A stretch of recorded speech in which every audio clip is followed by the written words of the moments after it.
ito na yung pinakakaabangan ng lahat. Ito na po ang isa sa mastermind na ipapakita namin sa inyo. Ito na po. Let us start the show. Siya po ang babaeng, ito yun, tol, yung sinasabi kong Sarah. Laging kasama ni Mima Alicia. Hindi na yata nagpapakita, baka alam nyo kung saan.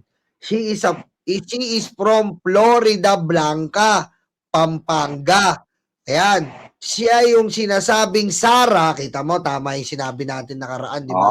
Kanina, I di ba? think lahat ng suspect, iniiba yung pangalan. Ayan po, di ba? May itsura, di ba? Yan. Yan po, mga kababayan. Ngayon, eto na. Ikukwento na namin sa inyo. May naglabas na eh, di ba? Ayan po. Ito po yung sinasabi namin sa inyong may asawa. Ito po yung option number 2 natin. Kung hindi po politics, tandaan po natin mga kababayan, mga karayuma, mga kabirador. Tinitingnan po natin bawat angle dito. Ngayon, ito po ang sinasabing option 2, if ever sa scam pinatay si Mima. Malinaw po yan ha. Meron po tayong politics side, meron po tayong scam, love scam side. Ngayon, kung love scam side po, ito po kasing babaeng ito. Ito pong babaeng to ay nakilala po ni Mima. Ito po ang nakilala ni Mima from a common friend. Ito pong Sarah na to ay may asawa. Yan po yung sinasabi namin sa inyo na mag-asawa na umutang kay Mima. For example po, umutang sila kay Mima na 2 million pesos. Then nalaman na lang po namin yon dahil pagkatapos yung attorney namin ang nagkwento, di ba, tol? Kasi may ano rin yun eh, may stamp din ni attorney, tol. Notaryo. Parang ganon. Ngayon, eto po, lately namin nalaman na si Mima po ay hindi niya sinasabi, nagpagawa po siya ng loan agreement. Nagpagawa po si Mima ng loan agreement at ito po ay pinagkataka ni attorney. At sinabi na itong asawa nito nakipagkita kay attorney at Mima. Pumirma sila ng loan agreement para ibigay po yung pera. Ayos naman eh. Ayos. Ayun nga. Hanggang sa naging close sila, gumigimik-gimik sila. Nagimik-gimik sila ni Mima. At yun nga, eto po, pagkatapos umutang kay Mima nung asawa ng unang beses, 2 milyon for example. Pag utang ng 2 milyon po, eto po, binubudol pa niya si Mima, hindi pa siya kontento. Sabi niya kay Mima, bad trip ako ngayon eh. Kwento na natin, di ba? Kasi na-post na eh. Hindi pa na namin dapat ikukwento to. Pero na-post na. Mima, nababad trip ako sa asawa ko eh. Sasabihin ni Mima, bakit? Eh kasi hindi ako binigyan ng allowance. May utang na silang 2 milyon ha. Ganun ba? Ganito na lang Mima, sasabi nito ni Sarah. Ganito na lang Mima. Hihingi ako sa kanya, pag binigyan niya ako, bibigyan kita ng bonus.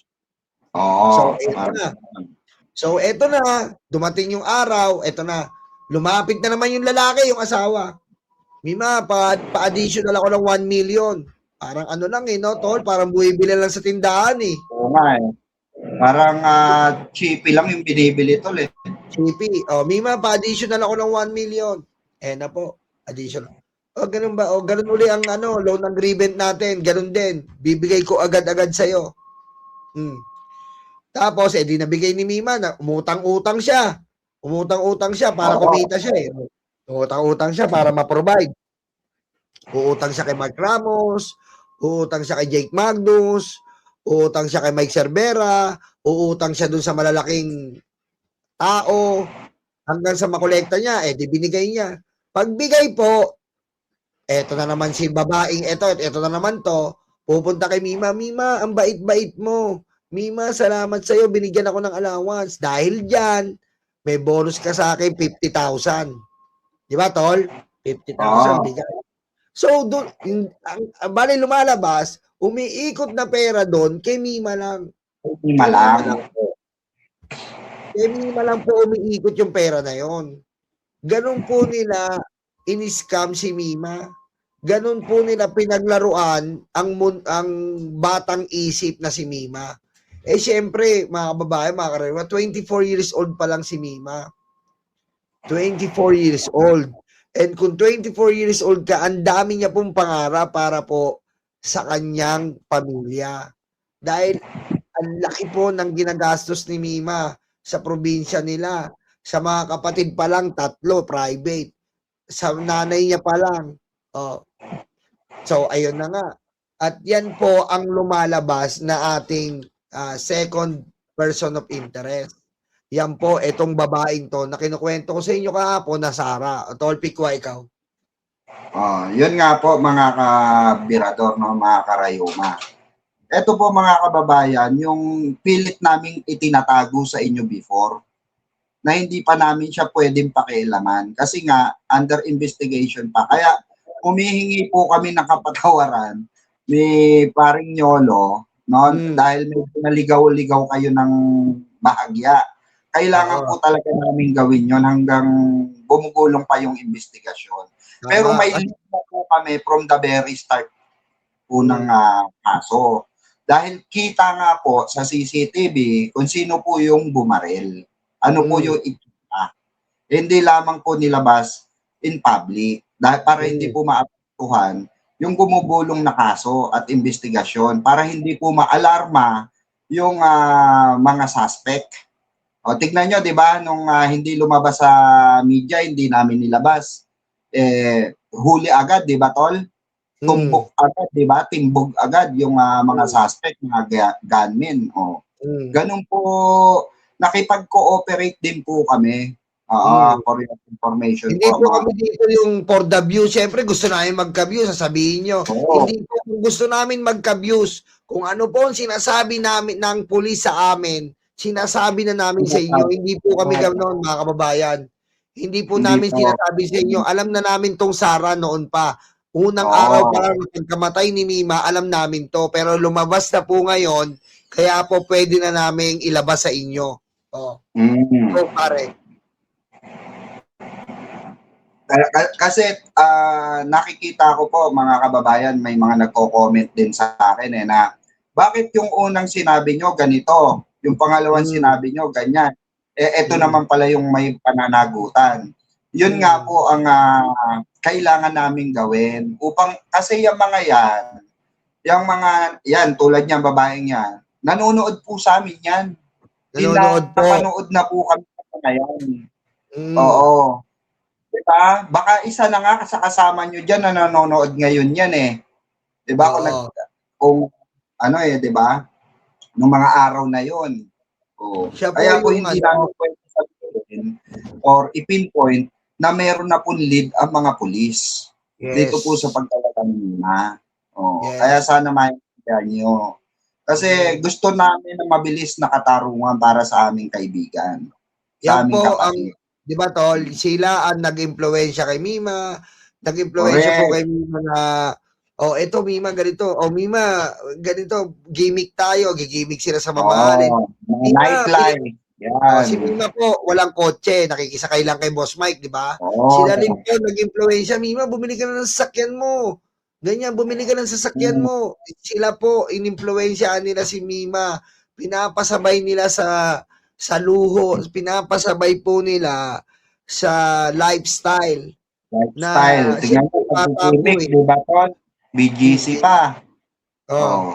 BGC, gigimik. Maliit, pagka gumimik ka sa, BGC, Tol, maliit ang 10K dyan, Tol.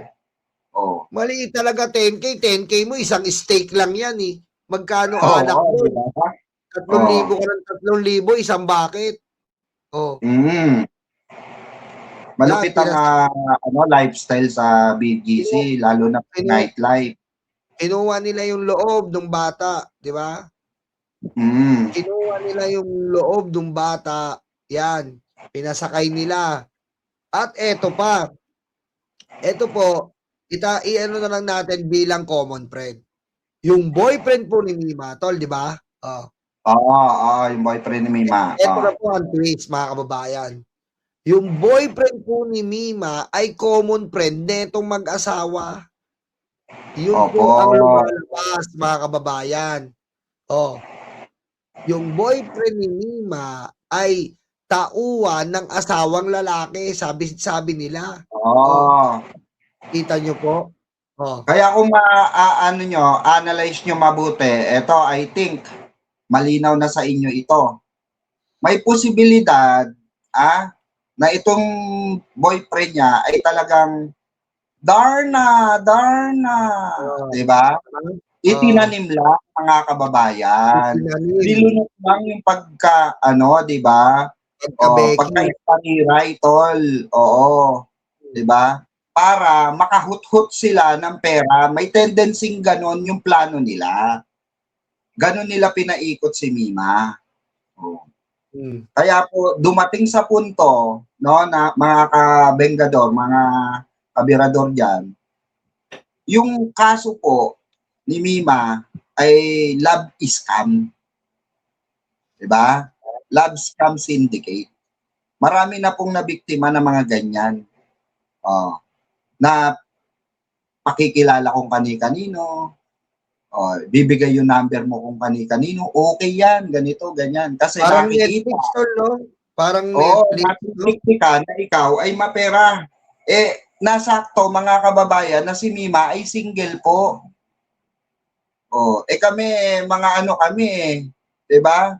Hindi po kami single, kami mga expired to mingle, gano'n. Mga napaglumaan na kami sa aparador. Kumbaga kami po, na kami, yung may mga agiw, yung pag binuksan mo yung lumang tukador, may agiw-agiw na. Gano'n. Gano'n po yun sa amin. Si Mima, fresh na fresh, dalaga, di ba? At nakita nila, kaya nilang kuhanin ng loob. Kaya nagulat na nga lang kami. Eto po ay, para sa kaalaman ng lahat. Nasabi na ba ni Boss Mike to? Ano? Di pa. Ano yan? Tungkol saan? Eto, tungkol dito sa babaeng ito. Kasi umpisa pa lang. Pinost na siya eh. So, pinost na. Ayos na yan. Pinost na siya okay eh. na yan. Umpisa pa lang po, nakita namin ito, kaduda-duda na yung galawan. Napansin na rin po ni Boss Mike yun. Nasa isang birthday party po kami. Ngayon, may sinama po si Mima ron. Tapos umalis din. Umalis din. Diba? Kasi may iba daw silang gimmick. Parang sumaglit ba? Ngayon, in-advise ni Boss Mike, ingat ka dyan sa sinasamahan mo. Sabing ganon. Kasi naaamoy na ni Boss Mike eh. Baka na yan. Baka ibang mga anuan yan. Lakaran yan, maligaw ka. Gumano na si Boss Mike. Dapat supposed to be nung birthday na yon ng isa sa mga kaibigan namin, no? Paano na siguro natin si Yusek, no? Yusek Aboy. Asek pa siya noon di ba? Ngayon, umalis na si Mima kasama tong babae. Sabing gano'n ni Boss Mike, duda ako talaga tol dun sa kasama ni Mima. Parang may mapakali si Boss Mike, di ba? Hindi mapakali. Parang may yung may alam kasi ni Boss Mike yung mga social climber na gano'n na tipo. Alam ni Boss Mike ang mga galawan nun yung mga mukhang yung mga mukhang nagtatrabaho sa yung sinasabi ni Pico ini-explain ko lang. Alam niyo na po yung typical social climber Yung parang si Mima din, di ba? Parang si Mima. Di ba? Si Mima din na gusto makikita yung mga branded. Hindi katulad ni Boss Mike na kita mong established. Simple lang. Pero simple. Ang daming kolorete, ang daming tapos yung asta niya, kala mo talagang yung angat na angat siya. Ganun daw po yung type. Kaya hindi nagustuhan ni Boss Mike na parang, di ba? Parang, sino ba tong mga to? Na kung titignan mo, isang relo lang ni Boss Mike, katumbas na nila. Kaya nga ito, di ba tol, ito makwento ko. Alam nyo ba sa pagkasimple ni Boss Mike, pagkaloke ni Boss Mike dumating sa punto na hindi kami pinapasok sa bar dahil sa kanya. Oh. Oh, maniwala kayo. Alam nyo kung bakit? Nakasinelas po si Boss Mike. Ganun si Boss Hindi Mike. po kami pinapasok sa isang club sa Bar. Tomas Morato. Oo. Si Boss Mike po, nakakita niya yung top down, naka-top down na kotse. Putik Oo, papasok. naka-top down po. Naka-top down, ang lakas, ang ingay. Brum, brum, brum. Paparada pa eh. Brum, brum, brum, brum, brum. Pagparada. Putik, lapitan ng mga parking boy. Biglang pasok na kami. Putik, nakachinelas, anak ng butete. Oh. Nakachinelas. Ay, kung Boss Mike, wala ka ba sapatos? Wala akong sapatos eh. Sabi na nga, nung kahit medyas na lang po. Wala din akong medyas. Wala rin akong medyas, putik. 5 milyon yung kotse. Anong kasi naman to si M. Cervera forever? 5 milyon po yung kotse, walang sapatos. Walang medyas, nakatsinelas. Napaka ano ba yan, M. Cervera forever? Pweh! Oo. Ganong kalupit. Ganong kaloki yan. Oo. Ganon po kaloki si Boss Mike. Hindi siya. Naku, kung kay Boss Mike, makikita ka niya, puro ka alas, mayabang ka, putik, tablado ka, boy, duduraan ka sa mukha niyan. Oh, diba? Partida, yung kukupa ni Boss Mike noon, hindi pa na nail cutter. Nangingiram pala nail cutter, no? Hayop na yan. Diba? Ganon.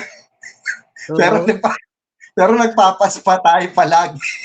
Pero yun rin minsan nakakalimutan natin talaga. Sakit natin mga lalaki yun tol no? Uunahin natin yung sakit ng katawan natin kaysa dun sa mga kuko natin no? Oo. Ganyan talaga kami, mga kababayan Ito na yung kay Aboy, hindi nakapasok, nakasama niya yan, ito, di ba? Oo. Kaya mga kababayan, yung pala, parang tol, yung pala, ang lumalabas, na siya, mina-mind condition na siya, no? Yung pala yun, no? Oo. Hindi tayo, Mima. Unang-una, sponsor. Hindi sponsoran muna siya. Sponsor po si Mima. For unang-unang beses, sponsor. Mima, kain tayo sa masarap. Sa mga mabigating restaurant, kumakain sila, pinapadama si Mima. Siyempre, bata di ba? Oo. Sa katanda mo, tol, nung nagburakay tayo, di ba dapat ang usapan magkikita pupunta rin siya ron, doon na magkita. Di ba? Pero ang nangyari, tol, kasama niya yung mga yan, humiwalay. Oo. Yun nga pala, buti pinaalala mo, no? Di ba yung sa Boracay, tol, kasama niya yung mga yan, grupo sila, puro babae. Opo, natandaan niyo po nung nag-Boracay po kami. Kami po, lahat po yon ay treat ni Boss Mike na i-treat kami kasi nga parang may magalaking si Boss Mike. Team building sila noon, tol, team building. Team building. So, ayun, nag-team building kami. Kaso, si Mima, sabi susunod daw siya. May mga kasama siya, iiwanan niya. Hindi niya naiwanan. Yung pala, binubutol na siya doon, no? Mina-mind condition na siya. Tol, yun na yun. Kaya po, malalim talaga yung investigasyon na ginawa. Pero, pangalawa po sila doon sa tinitignang anggulo na person of interest, aside from politics. Kasi hindi talaga pwede i-set aside, tol, yung usaping politika dahil alam naman natin na grabe yung banat ni Mima sa mga politiko, even tayo, di ba? Pero ang pinagtataka ko, mga kababayan, bakit bigla-biglaan na pagkawala ni Mima, yun naman yung panay sunod-sunod ang mga insidente ng pag-aaligid sa amin. Yun yung nakakapagtaka dun, tol Di ba? Ito may tanong. Paano daw nakilala si Mima? Sino po ang nag-introduce sa kanila? Tikwa. Hindi kasi po, ang namin, common friend po, kasi po, nagkaroon po ng time na, eto po si Mima, syempre vlogger po siya Vlogger po.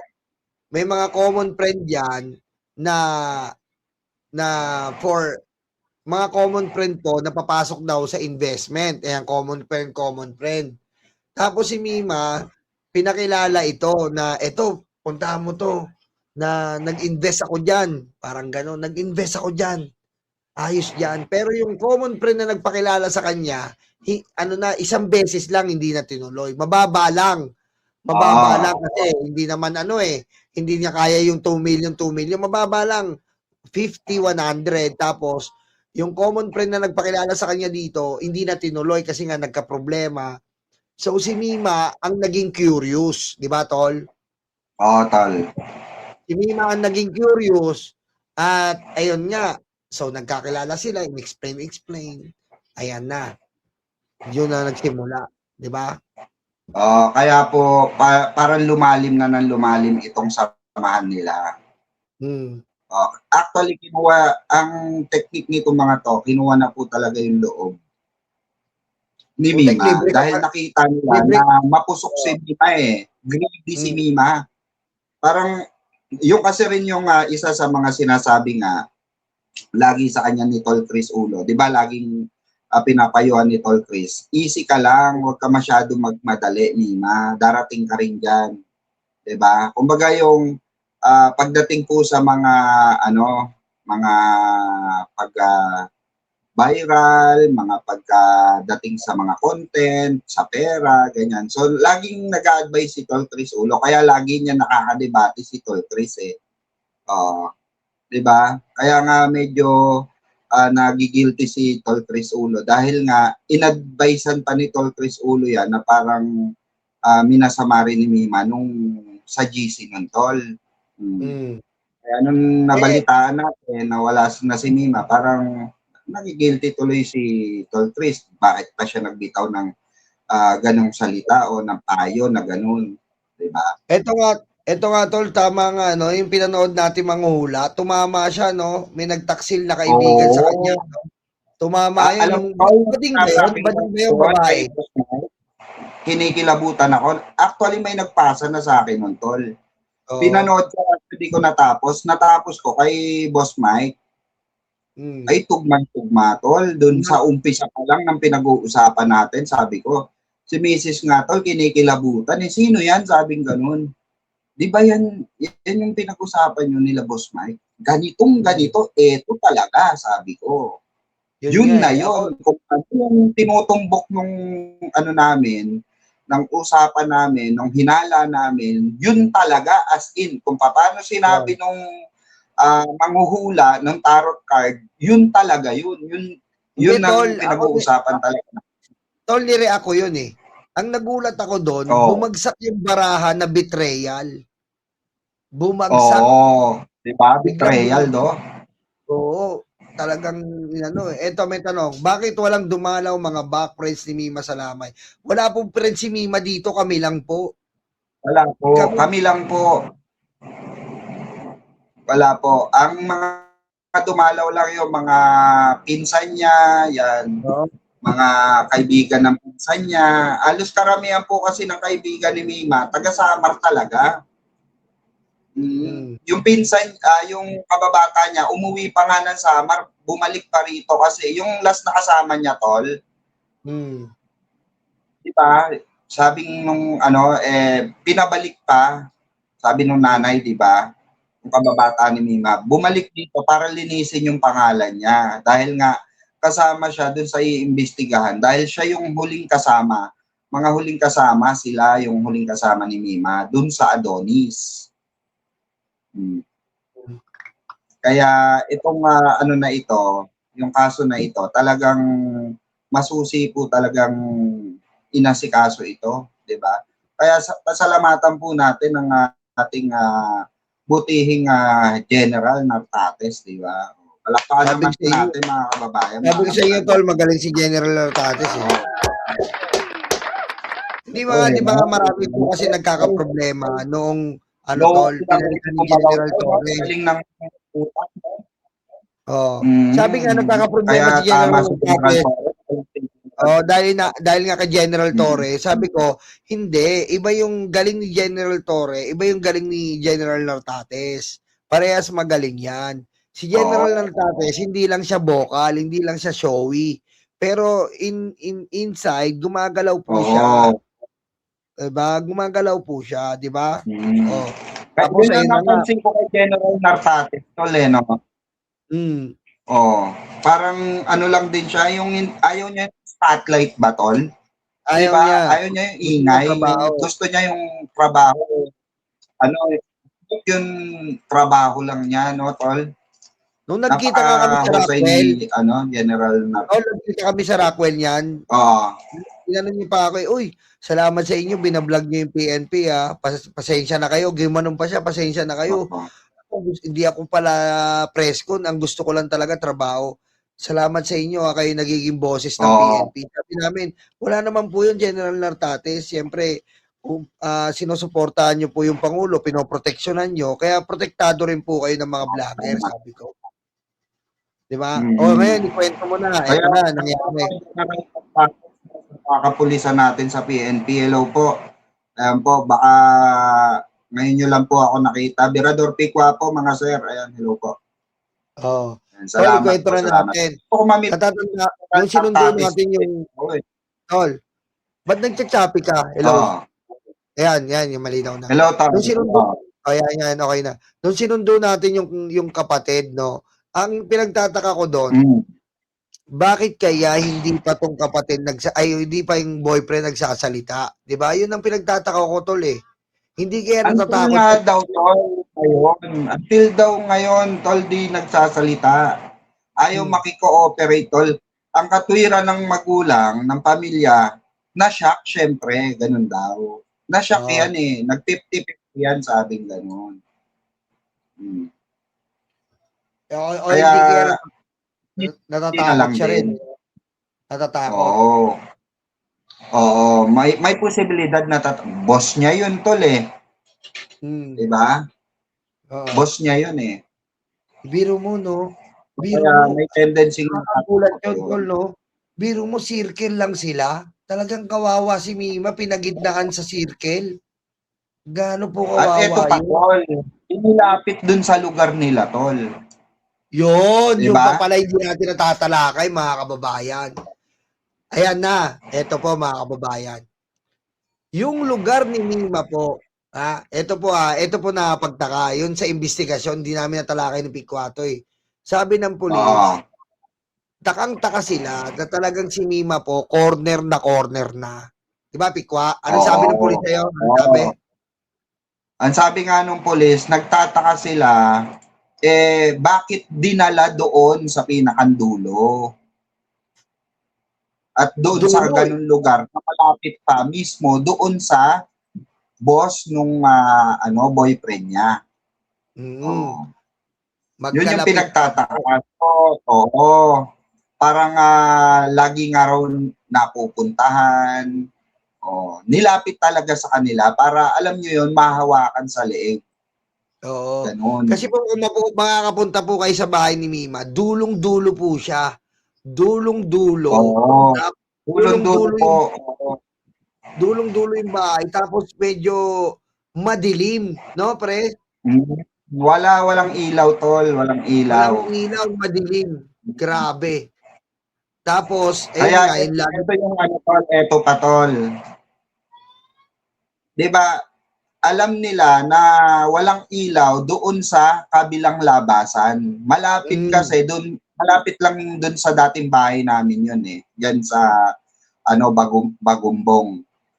Yung tagusan nun, tol, bandan sa amin nalabas nun sa subdivision namin dati. Doon ang shortcutan nun, tol.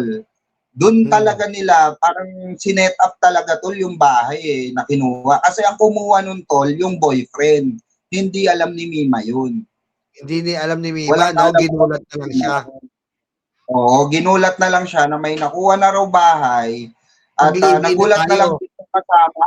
Oo, yung kasama nung nagulat na lang din yung kausap nung kinakasama ni Mima dahil hindi raw alam nung matanda na may kinakasama yung lalaki.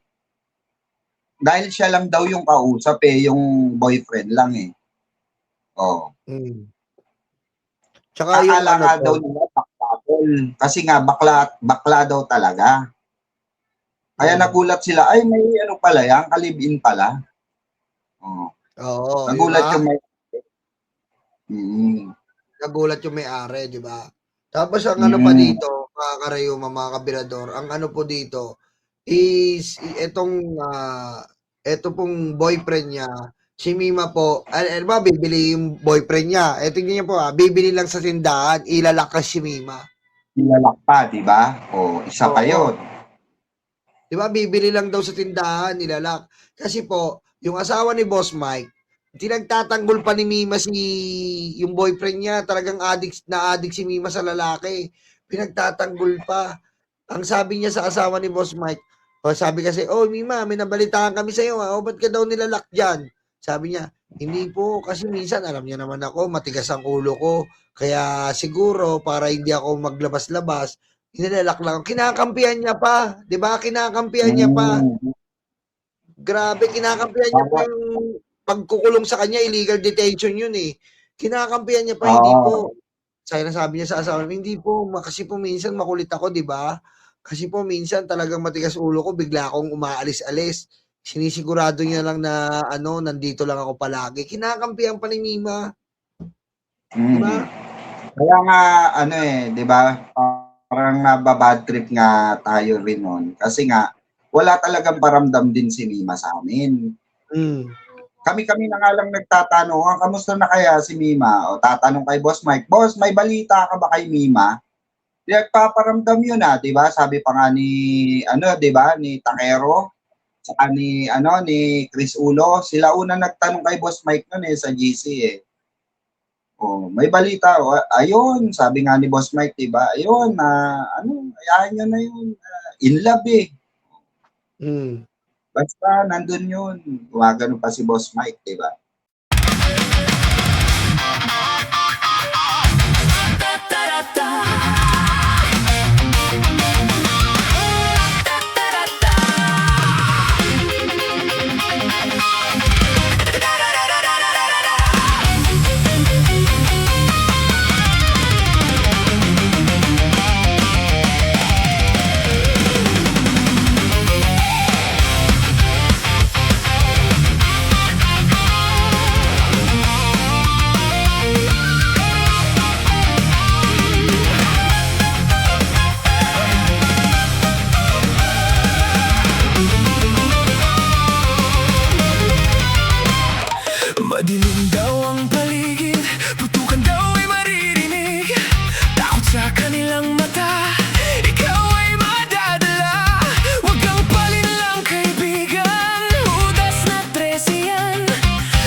tao, singungaling